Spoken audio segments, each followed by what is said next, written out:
My cousin thanked me in her wedding speech for finally learning to be gentle after I spent our childhood hurting her, so I showed everyone the hospital records she faked. My cousin Brianna started falling downstairs when she was 6 years old. I was there for the first one. We were playing tag, and she was winning. Then she stopped at the top of the staircase, looked right at me, and fell. Not tripped. Fell. Like she just decided to let gravity take her. She tumbled down 7 steps and landed with a crack that made my stomach drop. Her wrist was broken. My aunt ran out screaming. Brianna pointed at me through her tears. She pushed me. I was 8. I tried to explain that I wasn't even close enough to touch her, but Brianna's arm was in a cast, and I was just making excuses. It happened again when she was 9. Family barbecue. I handed her a plate. 20 minutes later, she fell off the deck and dislocated her shoulder. Said I startled her, made her lose balance. I got banned from family events for 3 months. By middle school, I had a reputation. The careless one, the aggressive one, the one you had to watch around Brianna. My mom made me take an anger management class. Meanwhile, Brianna got a college fund for her medical expenses. When I was 16, I saw her do it. We were alone in my grandmother's kitchen. She walked up to the corner of the counter, checked that I was watching, and smashed her own face into it. Blood everywhere. Then she ran out screaming. I didn't say anything. Who would believe me? I started keeping records instead. Every injury,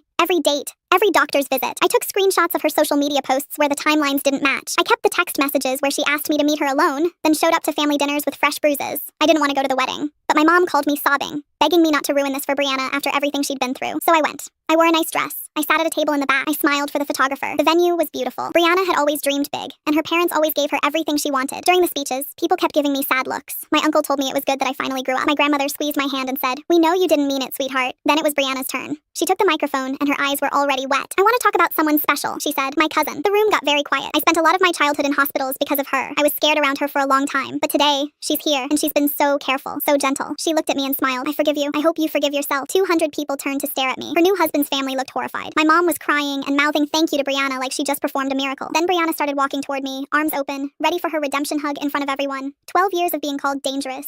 12 years of being the family liability, and now she wanted to hug me while everyone applauded her forgiveness. I didn't stand up. I reached into my purse instead. "You want to talk about hospitals?" I said. "Let's talk about that." Brianna's smile flickered. My mom stood up. "Please, not today." She just told 200 people I spent our childhood hurting her. I think that makes it the perfect day. I pulled out a folder. I have every hospital record from every injury Brianna blamed on me. The room went dead silent. The stairs? You had bruising on your back and shoulders, not from someone pushing you, from landing on your back. The doctor noted it was inconsistent with a push. Brianna's face went white. The deck fall? You told the ER doctor you tripped. No mention of me until you got home. I have the discharge papers. I looked at my aunt. The counter? I have texts from that day. She asked me to come over, then showed up to dinner with a black eye 30 minutes later. She knew exactly when you'd be there to see it. My aunt's hand was over her mouth. My uncle looked like he'd been punched. Brianna was shaking now. I was a kid. I was confused about what happened. You were 16. You knew exactly what you were doing. I turned to her husband. "Did she tell you about the scholarship she got for overcoming childhood trauma that was funded by my college savings? My parents gave it to her to help with therapy." His face went gray. "Or the lawsuit she threatened when I tried to move away for school, said I was abandoning her after causing her so much pain." I looked around the room. "She's been doing this for 12 years, and all of you helped her." For a few seconds, nobody moved. Brianna looked at her husband. He stepped back. I walked out before anyone could stop me.